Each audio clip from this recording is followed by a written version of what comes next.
Good morning from Siliguri. আমরা সকালে মোটামুটি রেডি হয়ে গেছি, আমাদের লাগেজপত্র সমস্ত বাইকে লোড হয়ে গেছে।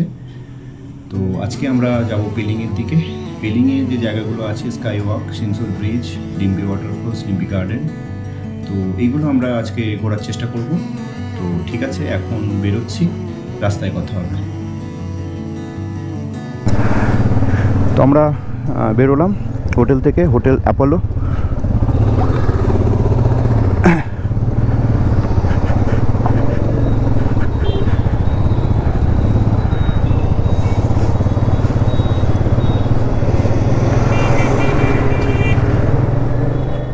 এখন বাজে 8:40। আমাদের 8টা পরপরই বেরোনোর ইচ্ছা ছিল, কিন্তু বাইকে কিছু অ্যাডজাস্টমেন্ট ছিল, সেগুলো করতে করতে একটু সময় লেগে গেল। তো যাই হোক, 8:40 আমরা বেরোলাম। NH10 ধরে আমরা সেবক রোড ধরে যাব পিলিংয়ের দিকে, জোরথাং হয়ে পিলিং যাব। একটু দেরি হয়ে গেল, এখন রোদটা ভালো রকম চড়ে গেছে। অ্যাকচুয়ালি ঘুমটা একটু দরকার ছিল। কালকে 560 কিলোমিটার রাইড করে শরীর অসুস্থ ছিল, প্লাস হচ্ছে আগের দিন রাত্রে ভালো ঘুম হয়নি। 2 ঘন্টা 2.5 ঘন্টা মতো ঘুম হয়েছিল যেদিন ভোরে বেরিয়েছিলাম, তার আগে রাত্রে। তো খুব একটু কষ্টই হয়ে গেছে, শরীরটাও প্রায় ছেড়ে দিয়েছিল। তো সেটা আবার একটু চাঙ্গা করার জন্য একটু বেশি ঘুম দরকার ছিল, সেটা ঘুমিয়ে নিয়ে এবার একটু ফ্রেশ হয়ে আমরা বেরোলাম। অলরেডি ঘামছি ভালো রকম।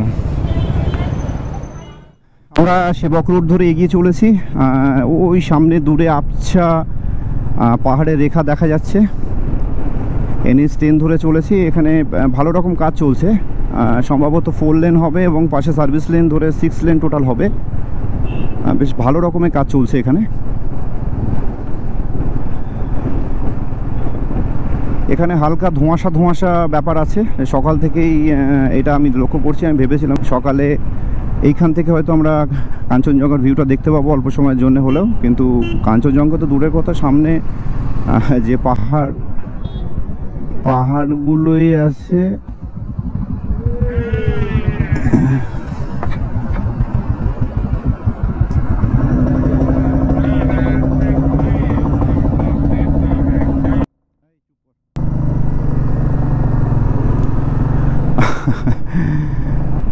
মিলিটারি অফিসারের গাড়ি বেরোচ্ছিল, তার জন্য দাঁড় করাচ্ছে। তো আমি কি স্পিডে আছি না আছি, কত ক্লোজে আছি সেটা না দেখেই স্টপ দিয়ে দিল, আমিও দাঁড়িয়ে গেলাম। এটা রেসপেক্ট থেকে, সৈন্যবাহিনীর প্রতি আলাদা একটা রেসপেক্ট আছে ইন্ডিয়ান আর্মির প্রতি। তো এখন পাহাড়ের আগে যে বহানন্দা এলিফ্যান্ট করিডোর আছে, তার মধ্যে দিয়ে আমরা যাচ্ছি। এখানে সাইনবোর্ডে লেখা আছে বন্য প্রাণীদের খাওয়ানো নিষেধ, মানে বানর বা এই জাতীয় কোনো পশু এখানে আছে। যদিও চোখে পড়েনি এখনও পর্যন্ত, আগের বারেও পড়েনি। এখানে জাস্ট আগেই জঙ্গল সাফারি ছিল, ওখানে জঙ্গল সাফারি হয়, গাড়িতে করে জঙ্গলটা ঘুরিয়ে দেখায়। সেটার জন্য 2-3 ঘন্টা সময় লাগে।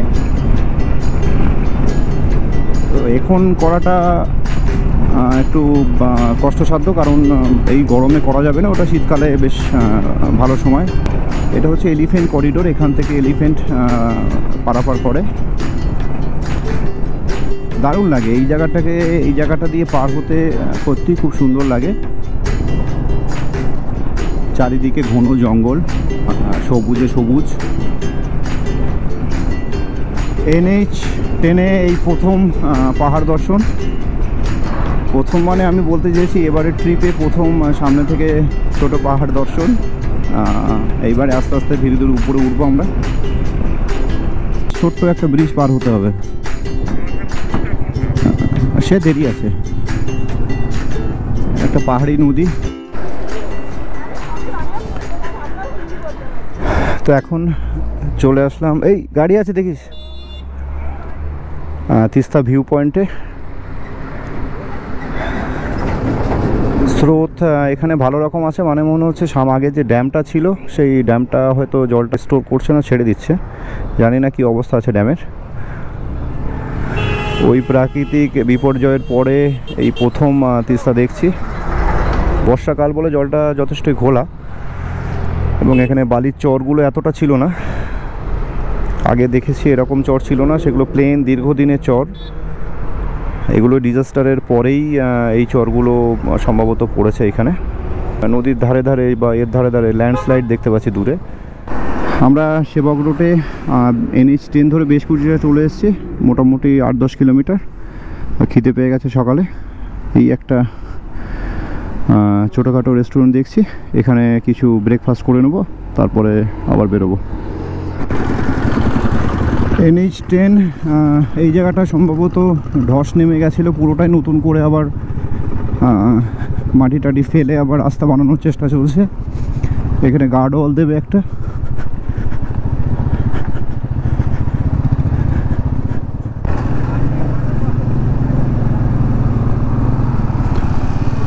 এখানে এই রেলের কাজ হচ্ছে, রেল ব্রিজ উপর দিয়ে টানেলের মধ্যে দিয়ে চলে যাচ্ছে, উপরে টানেল কাজটা চলছে। তো আমরা তিস্তার ডান উপকূলে চলে এলাম।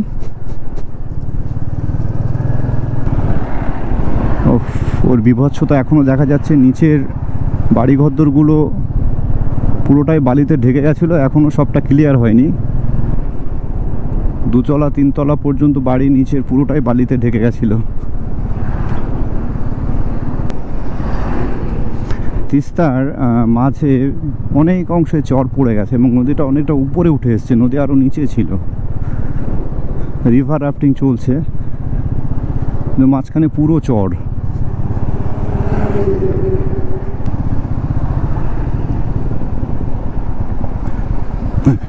তো সামনে যে ব্রিজ দেখা যাচ্ছে, আমরা ওই ব্রিজ দিয়ে আবার তিস্তার বাঁ পাশে চলে যাব।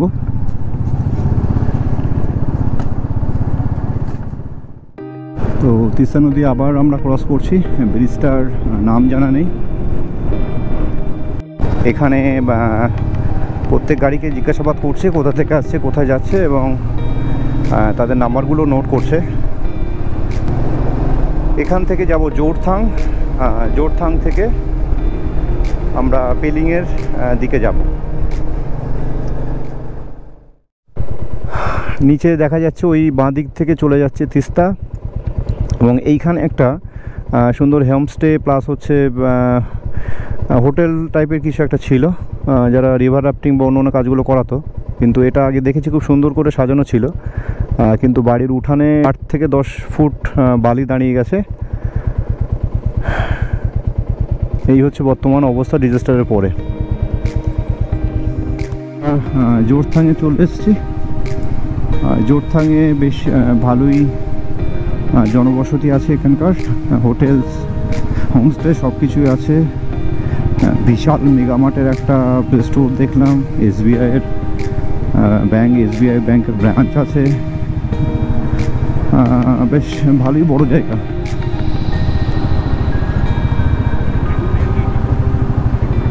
হ্যাঁ, জোরথাং ব্রিজ সামনে আছে, সামনেই চলেই এসেছি জোরথাং ব্রিজ।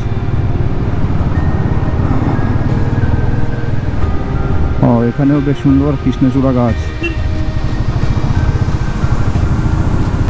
এটা হচ্ছে জোরথাং ব্রিজ।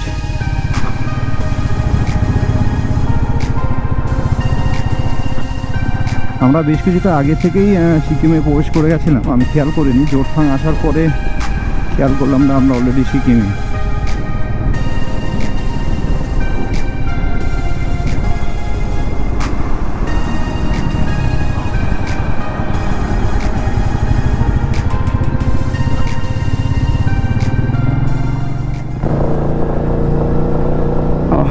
লাস্ট প্রায় অনেকক্ষণ ধরে এরকম রাস্তায় উঠছি।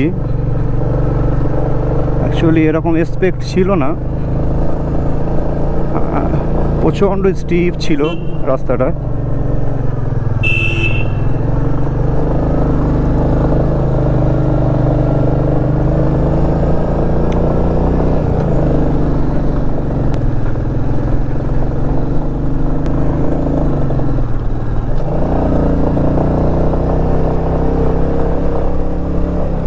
লোকাল ড্রাইভার ছিল, সে বলল যে এই রাস্তায় আসার জন্য প্রচণ্ড স্টিপ রাস্তাটা, সরু, সৌভাগ্যবশত একটু ট্রাফিক কম এটা।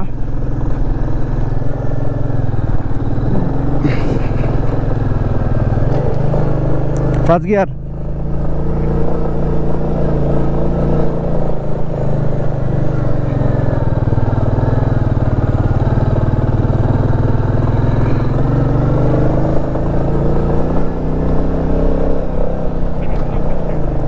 হ্যাঁ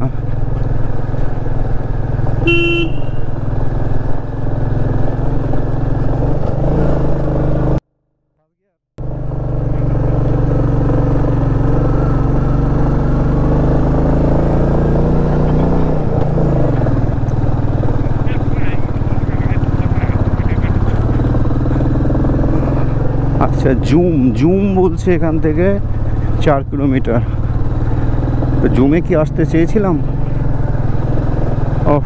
অনেক উপরে উঠে গেলাম লাস্ট প্রায় 1 কিলোমিটার রাস্তায়, অনেকটা।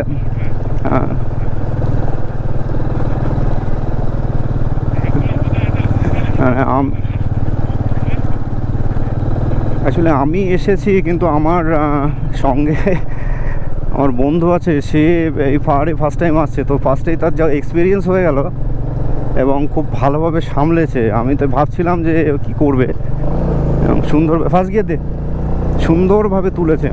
বুরুন্দাঙ্গরের শেষ পার্টটুকুর যেরকম স্টিপ তার থেকেও বেশি স্টিপ ছিল ডালগুলো, অনেকটা উপরে নিয়ে চলে এসেছে। নিচে দেখা যাচ্ছে জোরথাং, তখন একটুখানি জোরথাংয়ে ছিলাম আর উপরে চলে আসলাম।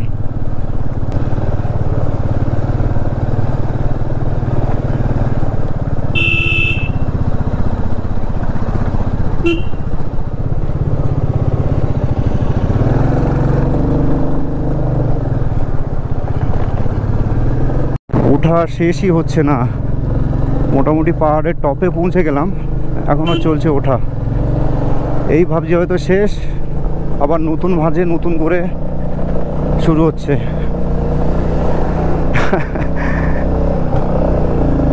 ভেবেছিলাম রাস্তা ভালো আসবে, চ্যালেঞ্জিং রাস্তা আসবে, কিন্তু এত তাড়াতাড়ি দুম করে হঠাৎ করে প্লেন রাস্তা থেকে এতটা চলে আসবে এটা ভাবিনি। এই রাস্তায় প্রথম আমি, পেলিং আগে কখনো যাইনি, আর যে রোডটা নিয়েছি জোরথাং হয়ে এটাও নতুন। হয়তো অন্য কোনো রাস্তা ছিল, কিন্তু ড্রাইভার আমাকে এই রাস্তাটাই দেখিয়ে দিল, আর ম্যাপে দুটো রাস্তা এমনভাবে দেখাচ্ছিল যে বুঝতে পারছিলাম না যে কোনটা। ড্রাইভার আমাকে, লোকাল একজন গাড়ির ড্রাইভার, সেই বলল আসুন মেরে পিছে আইয়ে। হ্যাঁ, তো দেখতে চাইছিল যে কেমন চালাচ্ছি। তো তারপরে কিছুটা মোটামুটি 300 मीटर ওঠার পরে बोलो ठीक है आप जाइए, हम पीछे पीछे आ रहे हैं, नहीं आपको लेट हो जाएगा।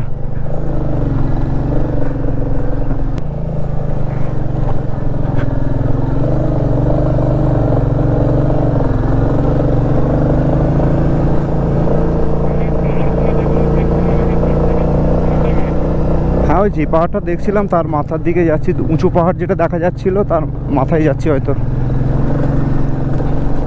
ঠিক আছিস তো? ব্যাস, যা তোর এক্সপিরিয়েন্স হয়ে গেছে প্রথম রাইডেই, আর অসুবিধা হবে না কোথাও।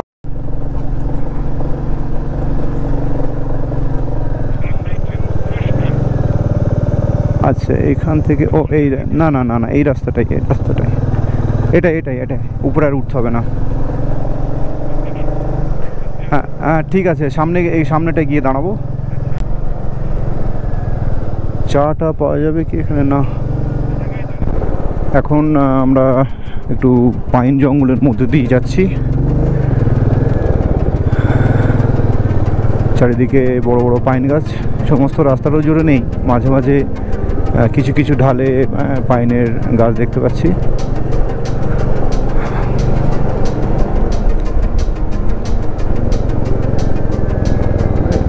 আমরা পৌঁছে গেছি সোরেং। সোরেং থেকে আমরা ডান দিকে নেব সিংসর ব্রিজের জন্য। ছোট্ট একটা সুন্দর গ্রাম সিকিমের সোরেং, খুব সুন্দর সাজানো গোছানো আছে বাড়িগুলো।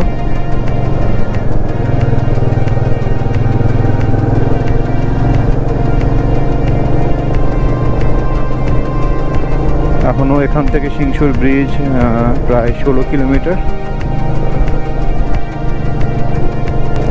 এখানে পেট্রোল পাম্পের কমই নেই, সমস্ত জায়গাতেই বেশ ভারত পেট্রোল, ইন্ডিয়ান অয়েল, সমস্ত রকমের পেট্রোল পাম্প আছে।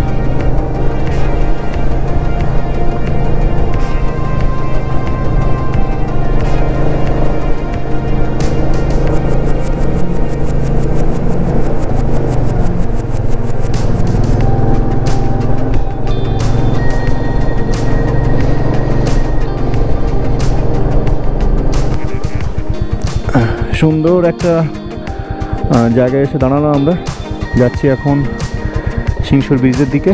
এখান থেকে আর 10 কিলোমিটার মতো বাকি আছে। একটু আকাশ একটু মেঘলা, মেঘ ঢেকে আছে পুরো আকাশে। ওই দিকটা আপাতত মেঘমুক্ত, কিন্তু রৌদ্র আছে। আমরা যেদিকে যাচ্ছি এই দিকেই, সিংসুর ব্রিজের দিকেই মেঘ আসছে উপরে ঘন কালো। জানি না কতটা সময় চালাতে পারবো বৃষ্টি ছাড়া। নতুন রাস্তা, জানি না কীরকম আপ ডাউন আছে, বৃষ্টি হলে একটু সমস্যা হয়ে যাবে।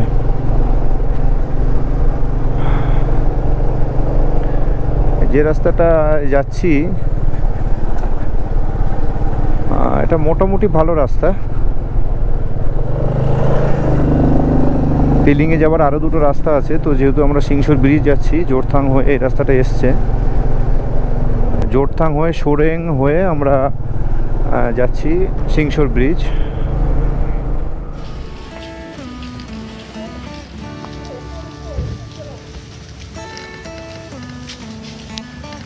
তো এখন আমরা চলে এসেছি সিংসুর ব্রিজে, এশিয়ার হাইয়েস্ট হ্যাঙ্গিং ব্রিজ।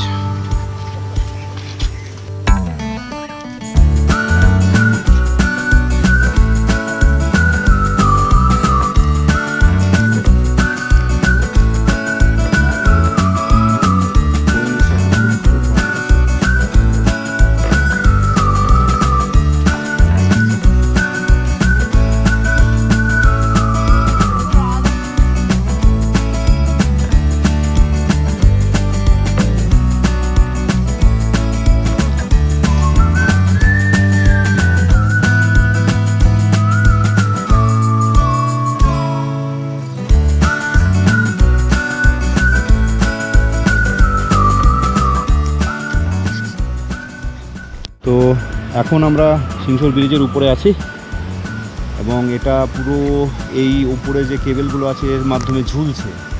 পুরো ব্রিজের ওয়েট প্লাস হচ্ছে কেবেলের ওয়েট, যা গাড়ি যাচ্ছে লিটারেলি মানে ধরে থাকতে হচ্ছে। একটু 4 চাকা 4 হুইলার গাড়িগুলো গেলে এখানে মানে কাঁপছে রীতিমতো। বড় গাড়ি না, মোটামুটি লাইট ভেহিকেলগুলোকে অ্যালাউ করা হচ্ছে এর উপর দিয়ে যাওয়ার জন্য।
অ্যাকচুয়ালি রাস্তায় যারা দাঁড়িয়ে আছে, গাড়ি চললেই ব্রিজটা এত কাঁপছে যে সকলে মানে রেলিং ধরে দাঁড়িয়ে যাচ্ছে।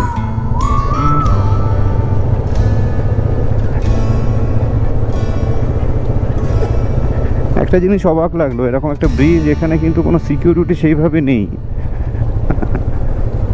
এটা থাকা উচিত ছিল। তো বাই বাই সিংসুর ব্রিজ, আবার দেখা হবে কোনো দিন। মাঝখানে বৃষ্টিতে এসে আমাদের সব প্ল্যান চৌপাট করে দিল, অনেকটা লেট হয়ে গেল বৃষ্টির জন্য। প্রায় আধ ঘন্টা 40 মিনিট আমরা লেট করে ফেললাম। গুগল ম্যাপে রাস্তা ধরে যেতে যেতে দেখছি রাস্তা ক্লোজড, ভেঙে গেছে সামনে সম্পূর্ণ। এই রাস্তার বাইপাস কি হবে? বলছিলাম ওটা ল্যান্ডস্লাইড হয়ে পুরো শেষ, যাওয়ার রাস্তা নেই। পেলিং ইধার জানা है? ওকে ওকে।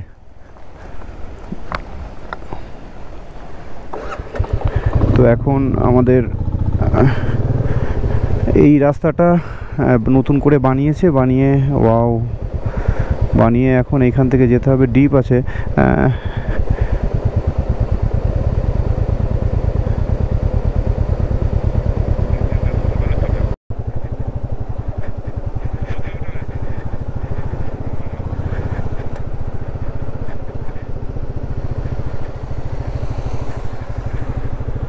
তো আসতে দরকার নেই।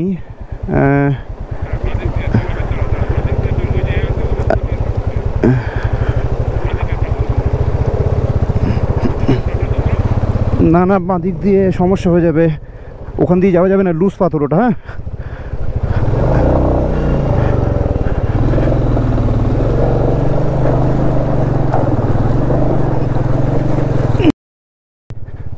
এক চান্সে থামবি না। ঠিক আছে, গুড গুড। ওটা পাথর, লুজ পাথর ছিল, গাড়ির চাকা যেখান থেকে যাচ্ছিল সেখান থেকে যাওয়ার কথা ছিল আমাদের।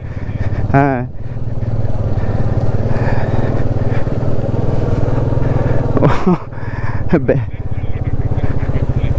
কিছু করার নেই, এসে যখন গেছি তখন তো যেতে হবে।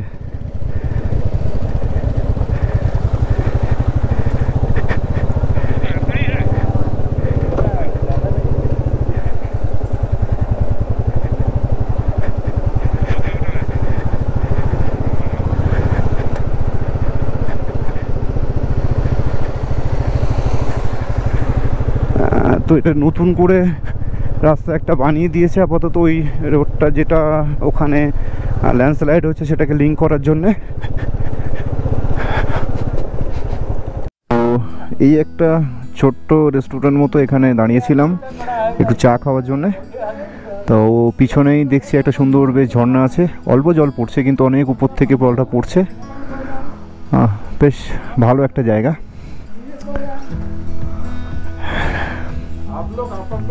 এখন আজকে প্ল্যান পুরো ঘেটে গেল মানে এই সত্ত্বে যে যেখানে যেখানে আমাদের যাওয়ার কথা ছিল আমরা সব জায়গাতে পৌঁছতে পারলাম না। মাঝখানে 1 ঘন্টা প্রায় বৃষ্টিতে আমাদেরকে মানে দাঁড়িয়ে থাকতে হলো, প্লাস হচ্ছে বৃষ্টিতে ভিজতে ভিজতে কিছুটা চালিয়েছি। তো এখন প্রায় 5টা 10-15 বেজে গেছে। যাবার ইচ্ছা ছিল স্কাই ওয়াকে, কিন্তু সেটা ক্লোজড হয়ে গেছে 4:30-তে। আর রিম্বি ওয়াটারফলস, কাঞ্চনজঙ্ঘা ওয়াটারফলস এখন আর যাওয়া যাবে না, সময় নেই। তো আমরা হোমস্টেতে ফিরছি মানে হোমস্টেতে চলে যাচ্ছি। কালকে সকালে উঠে হয়তো ওই জায়গাগুলোকে আমরা এক্সপ্লোর করব। এখন আমরা চলেছি পিলিংয়ের পথে। এই দিকটায় অন্ধকার, কিন্তু সামনে সূর্যের আলোটা পড়েছে, সামনের পাহাড়টা খুব সুন্দর লাগছে। একটু দাঁড়িয়ে গেলাম দেখার জন্যে। এখান থেকে আর পিলিং মাত্র 4 কিলোমিটার। তো এই যে রাস্তা, তো আমরা চলে আসলাম ত্রিরত্ন হোমস্টে।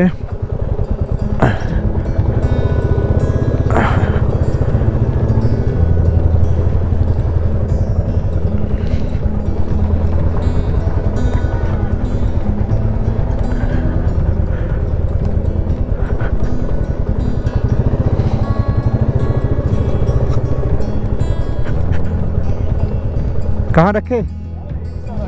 अच्छा अच्छा, ठीक है।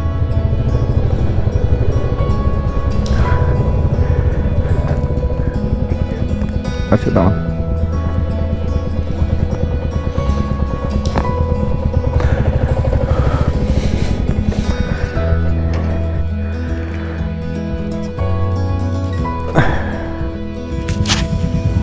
আমরা উঠেছি ত্রিরত্ন হোমস্টে পেলিং।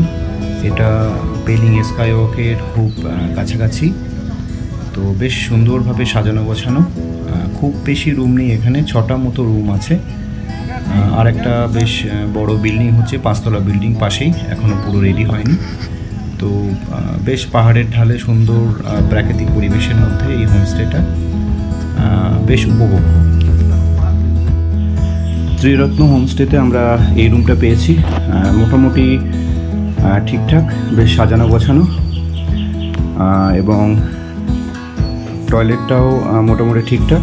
তো এই রুমটা আমরা পেয়েছি 1300 টাকা পার হেড। এইখানে মানে রাত্রের ডিনার এবং সকালের ব্রেকফাস্ট ইনক্লুড আছে।